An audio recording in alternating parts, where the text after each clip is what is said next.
Hey, this is Ryan Phillips here, and the next three videos I'll be showing my games from the Marshall Chess Club. Very happy with this tournament. Of course, it was probably my best result to date. I think my performance rating was like 2,700, which is just ridiculous. Of course, it was only three games, so I don't know how much we can extrapolate from that. I mean, very limited sample size, but I was pretty happy with my play in general in the tournament, and of course, I was happy with the results that occurred. It was a very interesting day for me. So just to kind of give you a brief recap of my itinerary for the day, I basically went to the airport. I woke up about 4 a.m. to go to the airport on the Thursday, the same day of the tournament. I arrived at the airport about 4:30. Took a flight from McCarran to Dallas Fort Worth. Supposed to be about a 45-minute delay or layover. Ended up being an hour or 20-minute delay on top of the 45-minute layover. So it was about 2 hours waiting at the Dallas airport. Took a flight from Dallas to LaGuardia. Took a taxi from LaGuardia to Jamaica, and then took the subway from LaGuardia to a location fairly close to Marshall Chess Club, and then I walked from there to the Marshall Chess Club. Ended up getting there about 7:10 p.m. New York time, which is about 10 minutes after the first round started. So I was pretty disappointed, as I assumed I wasn't going to be able to play in the tournament at all. About Probably about 15 or 20 minutes before the second round started, I approached Asa Hoffman, who had completed his game, and I asked him if I could still enter the tournament with a half-point bye, and he informed me that he could. I like the fact that Asa Hoffman is a part of the story, because he's always been really nice to me. I've met him a few times already, and I always feel like he kind of got a bad portrayal in Searching for Bobby Fischer as kind of being this crazy guy. I never got that impression from talking to him myself. He's always seems to be like pretty well mannered, and he's always like one of the best dressed players of the club. So you could tell he really takes kind of his role as like the ambassador of the Marshall Chess Club pretty seriously, and I think he's always been really good for the game of chess. Also in the tournament was someone that I thought was pretty cool, Rochelle Ballantine. I'm not sure if anyone's seen Brooklyn Castle, but she's in that movie. She's trying to become the first African American female master. So I think she's rated almost 2,100 now. So I'm wishing her luck. I got to be honest, it's gonna be tough, I think, because I think her progress has been pretty stagnant the last few years, and I know she's been working hard from everything that I kind of saw in the movie and kind of read up about it afterwards. So I'm rooting for her. I don't know if she's gonna get there, but hopefully her hard work will pay off in the form of like another leap in rating strength, which is what I'm hoping happens for her.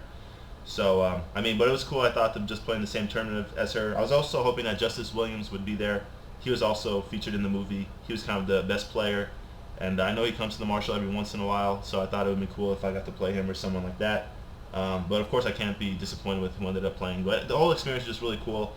Just trying to provide like a little bit of backdrop as to how the Marshall was. They also had the chessboard that Bobby Fischer used in '65 when he played in the Capablanca Memorial, which was in Havana, Cuba, I believe. He had to play that game via telephone. And something I didn't know was the board that Fischer used was actually a board that Capablanca played on over 100 years ago from today, in the Brooklyn Chess Club, which I don't believe exists anymore. So I didn't know that part, which I thought was pretty cool.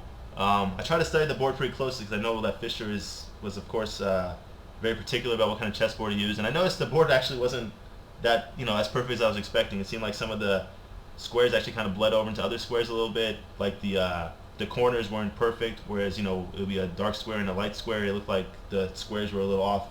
So I don't know if stuff like that is what made Fischer real insistent that the board's perfect. But anyway, I thought it was cool that Fischer obviously had like a sense of history, that he wanted to play on the same board that Capablanca played on, especially since it was the Capablanca Memorial. So I thought it was actually pretty gentlemanly of Fischer to kind of honor Capablanca in that way. But anyway, on to the first round game. I played Sarah Osterman. I think she was rated about 17 something. I felt really bad for Sarah, since I didn't notice this until she brought it up after the game, but they posted me under the wrong Ryan Phillips, who had a rating of 133.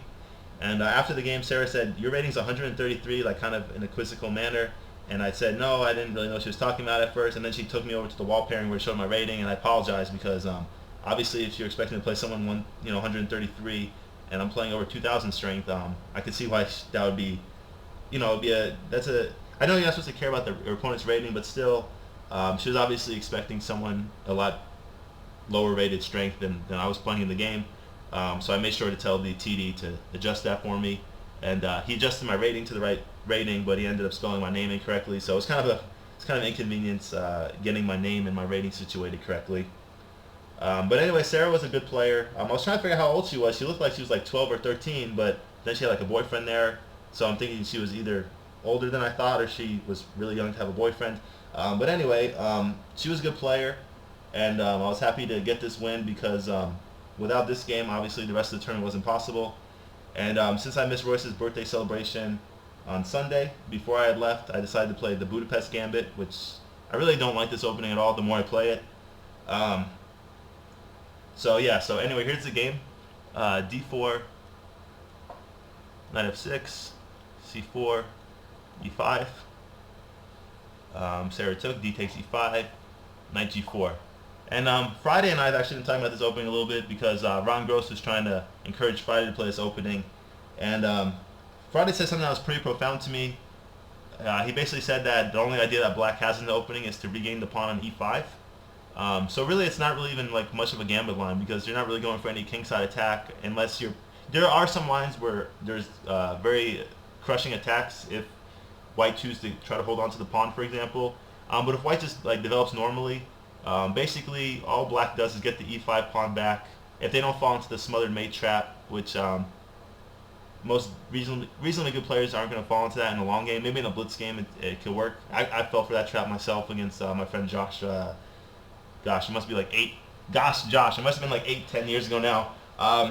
So anyway, so it could happen, but in a long game I don't see people getting smothered mated in this line very often. And after you get your pawn back, the computers pretty much rate the position as equal, which is fine for black to get an equal position. But from my experience, it seems like white has a much easier game, as it's really hard for black to figure out exactly what to do, which is basically the reason I don't like the Budapest Gambit. Is I don't think black has a obvious plan at any point in the game after they get their e5 pawn back. And if they don't get the pawn back on e5, like if they just choose not to take it back for whatever reason, if white gives back the pawn and black chooses not to take it, I'm just going to get an inferior game. So if white tries to hold on to it, then there's some really crazy games that I've seen where black actually can get a lot of creative checkmates and or try to win the queen in a lot of the variations that I've seen. But if white just plays normal developing moves, black doesn't really have much, I don't think. So anyway, Sarah played e4 here, which is a pretty unusual move. I don't think it's bad. So the first thing is the queen is hitting the knight on g4. The first time this move was played on me in a blitz game, I don't think it was e4, it was actually e3. I actually overlooked that my knight on g4 was attacked, and I think I hung a piece. So I was glad that I had that experience in that blitz game to at least be aware that my knight on g4 is being attacked. And then e4, of course, gains space, which is good. So it's not a bad move, e4, but I think with this pawn on c4, the bishop on f1 is going to have a hard time developing. So to a good square, maybe so maybe like e3 is better with the idea of bishop e2 f3 with some mobility for the bishop. I think with the pawn on e4, this bishop on f3 is pretty locked in for the time being. So anyway, I took on e5 immediately, and then here Sarah played knight f3, which I think was a small inaccuracy already. I just decided to play bishop b4 check just to get my pieces developed and try to castle kingside. And also in the Budapest, I've noticed I don't really particularly care I don't care for my dark square bishop too much.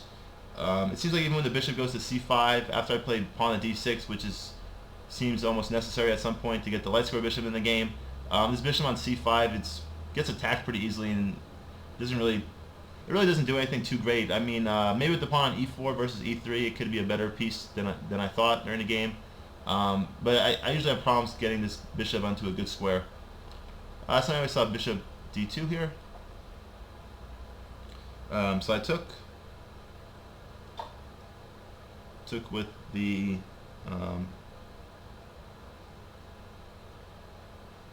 I didn't mark this properly, but knight b takes d2. And then here I just played knight b to c6. So I calculated all this. After knight f3, this was the kind of position I was hoping for. Not that it's a particularly great position for black, but I thought it was pretty easy to play. I mean, I'm going to play d6 at some point. Probably going to play queen to e7. The light square bishop shouldn't have too much problem developing my castle, and all my moves are pretty obvious, which the more I play chess, the more I'm realizing the importance of coming up with, getting into positions where your moves aren't so difficult to find. Because even if you're in an equal position where your moves are really hard to find, the probability of you making a mistake goes up so much, in my opinion. If you get an equal position where your moves are easy to find, then by definition, if the moves are easier to find, you're less likely to make mistakes. And the longer you go in chess without making a mistake, I've discovered the more your chances of winning go up, because basically you're passing the move back to your opponent, and hopefully they'll make a mistake at some point, which does happen quite a bit. So anyway, so knight takes e5, knight takes e5, and then here Sarah played knight f3. So I thought this move was a small inaccuracy, but she was just trying to trade off pieces, which actually in retrospect, now that I think about it, if she thought I was rated at 133, I'm not really sure why she played in this manner. She played this game again like I was better than she was, just just in regards to just trying to trade off the pieces and simplify. I think if she thought I was rated so low, I would assume she would play moves that didn't trade off all the pieces so easily, but I'm not sure exactly. So we're out there for queen e7. Computer showing that queen f6 is a little bit better. I really don't like knight takes f3, just based on my own personal judgment of the position right now, but computer showing that's one of the better moves. Just seems like allowing queen takes f3, developing the queen doesn't seem to make too much sense for me, in my opinion. So anyway, I played queen e7 here. Queen f6 probably does look a little bit better, so something to keep in mind if I get this position again. And then here my opponent played b3, which I think was a small mistake. I think my idea now is to play knight takes c4. No, this doesn't work. I've actually had analogous positions to this. So the idea of knight takes c4, bishop takes c4, queen b4 check doesn't pick up the bishop because of knight d2, blocking the check and covering the bishop. So that really wasn't much of a threat. I am threatening maybe knight takes f3, queen b4 check, picking up the b2 pawn maybe. I'm not sure, but it looks like queen d2 covers that also. So queen e7 is really just a developing move to cover to protect my knight in this position, and it allows me to connect my rooks, of course, also at some point with castle and just developing the light square bishop at some time in the game. So anyway, b3 was played, which again I don't think this is the best move. And here I just continue with d6. Here again showing knight takes f3, so I wonder if knight takes f3, queen e5 was a possibility here that I missed. I don't know if that looks... I'm not sure how great that looks. With the queen on f3, I don't have any queen c3 check ideas, so I'm not really sure.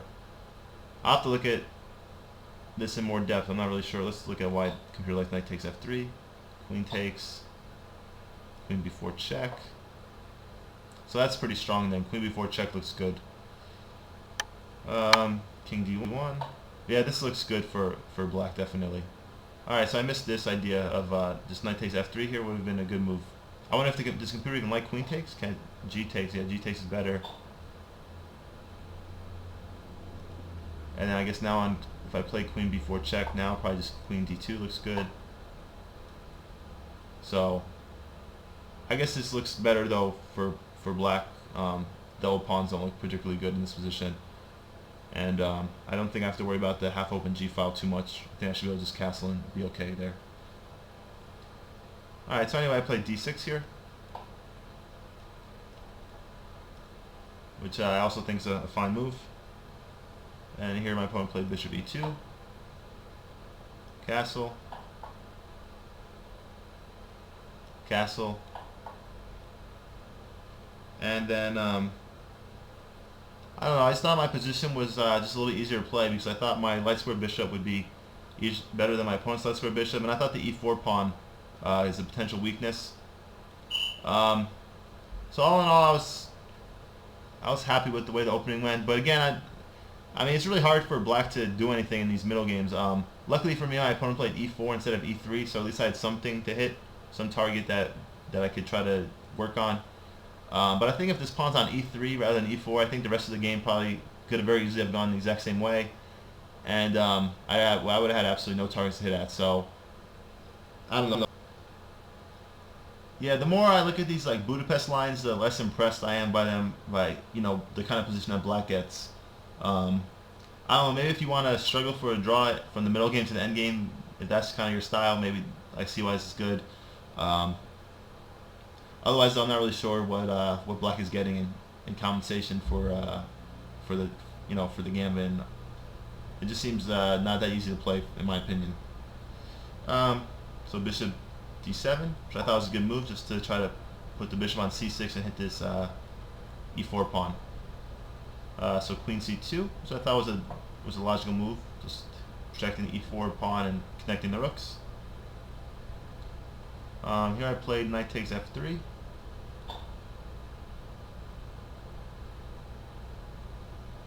So now in retrospect, I'm not exactly sure why I played this move. I think I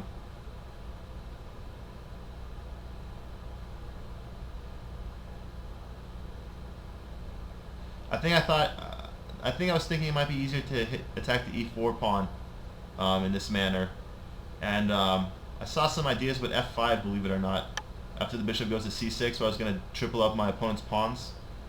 So that was kind of my idea. And then, of course, Sarah took a long time here, but of course, I'm not sure why. Of course, g takes f3 is just really bad on account of bishop h3.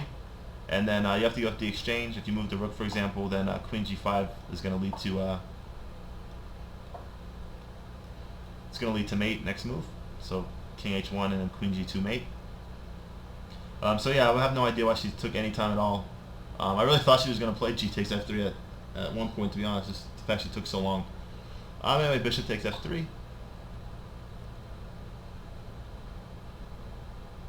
Bishop c6, so just trying to continue my plan of attacking the e4 pawn.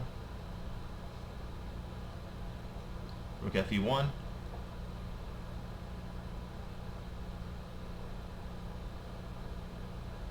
And here I played rook a to e8.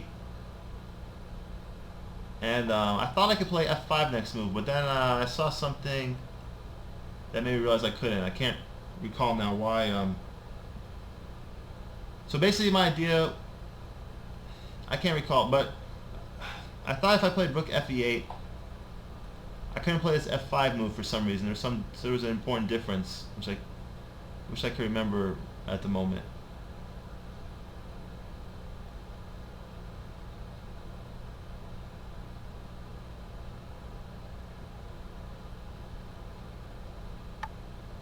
I don't know, I'm really blanking, but there was a difference between rook a e8 and rook f to e8. And then I also discovered that I wasn't even able to play f5, so I'm not sure. The computer likes this move. I think it was fine. I'm not sure how great of an idea it was, though. Here, though, Sarah played a really nice move, I thought, rook e3.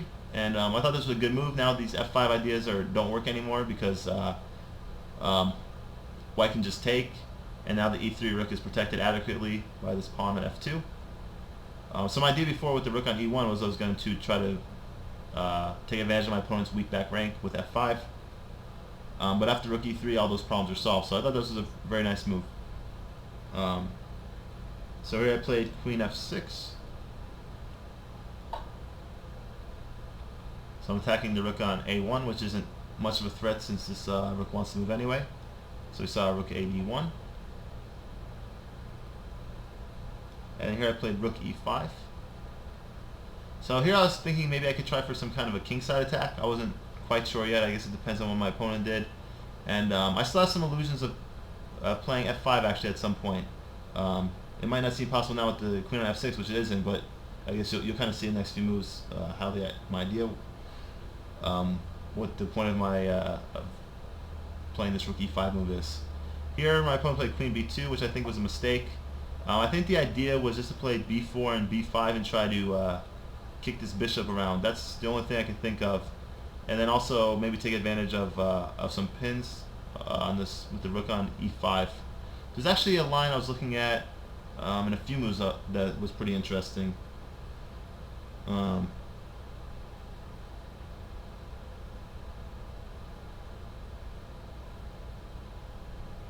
Yeah, I was looking at some cool moves that I'll show you in a couple minutes. So anyway, here I played rook fe8. So just continue to attack this pawn here on e4. And then here my opponent played the queen back to c2, which basically showed their plan wasn't that great with queen b2. Here I played queen h6. Bishop d1 was played, which I didn't care for. So the idea behind queen h6 is just to try to get f5 in, and then exchange on e3. And I thought my position would be slightly better. So I was kind of running out of good ideas, I thought, on how to kind of convert this position. But I thought this was a pretty sound idea with queen h6 and f5. So here my opponent played bishop d1, which I didn't particularly care for. I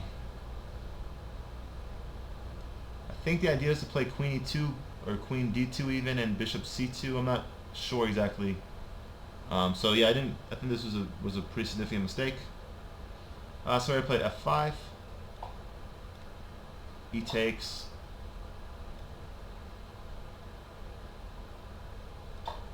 and then I was looking at something interesting. I think it didn't quite work, but I was looking at queen d2. No, I was looking at okay, so take here first, which ended up happening in the game. Take queen d2, and then I had this really nice idea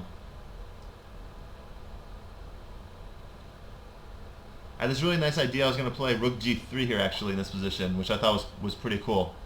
So I just wanted to show this variation because I thought this could occur in the game, and I thought this would have been a sweet move. I could have played rook g3 here. So basically the idea is that if any of the pawns take, then I just take my opponent's queen on d2, of course. And if queen takes on h6, I have this really cool intermediate move, rook takes g2 check, with the bishop on c6 covering it. And I just thought this was like the sweetest thing in the whole world. So I was really hoping this variation would occur in the game, but unfortunately it didn't. But this was one of the lines I was looking at when I played f5. So anyway, so we saw rook takes e3, rook takes e3, rook takes e3, f takes e3. And then here I really thought my position was probably even better than I thought I had a real dominating position, but apparently the computer's disagreeing, and actually in the game it didn't feel as dominating as I thought it was going to feel. I thought after I took on e3 my position would be basically winning, but I don't think that's necessarily true. So anyway, queen takes e3, queen f2, blocking the check. I think any other move, I guess you could try king f1, but basically queen f2 I think is by far the best move.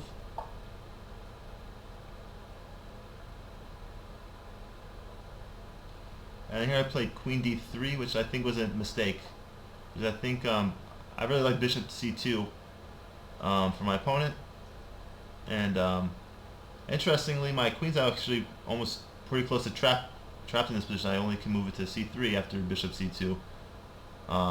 But yeah, I thought bishop c2 was a good move, and then computers showing that bishop e2 is also pretty good. Here I think my opponent made a pretty big mistake. They played queen c2, and I think this was the fatal blow for their chances to hold the position. So here I played queen d4 check,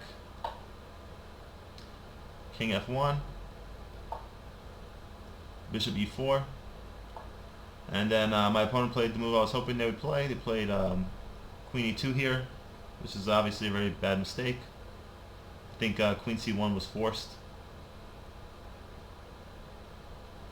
Anyway, after queen e2 I just played bishop d3, and here my opponent resigned as they're going to lose their queen, and no real reason to play on after this move. So yeah, I was happy to get this game under my belt. It's always like a little intimidating when you go to like a different chess club, because you don't know how strong a 1700 rated player is. You know, you think the system is kind of uniformed all throughout the country, but you know, you never know. So even beating someone that I'm rated a lot higher than, I was happy, because I thought maybe her playing strength would be a lot higher than 1700. You know, I really wasn't sure. So yeah, and also I thought that it made me like a lot more comfortable just to get that first win under my belt, so I could go on to the next rounds with some confidence. And all in all, I was pretty happy with my play in this game. I think some points in the middle game might not have seemed like I knew exactly what was going on, but I felt like I had like a fairly decent grasp of the position. I thought my plan with queen h6 and f5 was very logical, and I I thought I did a good job kind of grinding out the small advantages I had in the position to convert it to a win. Anyway, this is Ryan Phillips signing off. Next video will be against I am Yuri Lapshon, and I'm sure everyone is excited to see that video, as I'm pretty excited to make it. And so anyway, Ryan Phillips signing off. Thank you for watching, and hope you enjoy the next two videos I'll be making shortly. Alright, thank you.